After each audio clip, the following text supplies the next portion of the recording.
No, not the movie The Magnificent Seven.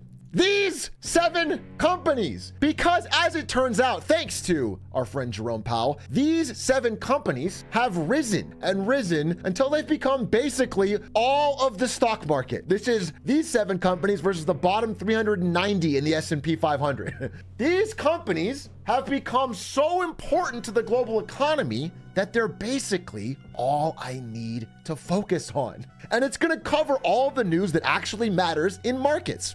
But first, I want to give you an idea of scale. We all know intuitively that Apple is a bigger company than McDonald's. And if we really think about it, I think we understand that you could add in quite a few more. Hell, you can even add in all the rest. But what you don't understand is that this is just scratching the surface. See, after I added in every fast food company, I went through every other listed food company, including the ones that own all of these brands. And I added those in. And still, we are not even close to what Apple is. Apple is worth more than the global food market, essentially. So I want you to understand that when we say big, we are talking about unimaginably big. And that means something. So look, if you're an investor in the stock market, you often put your money into passive index funds that buy the S&P 500.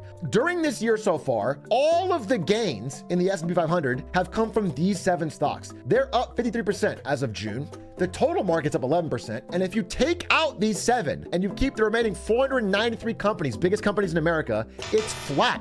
The economy has had no growth basically for this year if you don't count these 7 companies, which means everyone doing a 401k is basically relying on these 7 to be continued drivers of growth to keep their retirement portfolio growing year over year. Now, recently, 2 weeks ago, they started to struggle. Basically, since July, actually, they've been shedding some of the value. They peaked in July. For a few weeks, it's not a problem. For a month, not a big problem. But if it continues, it starts to be scary. So what I'm going to do today is I'm going to go through all 7 of these companies and give them each wins and fails so that we can understand the only 7 companies that matter.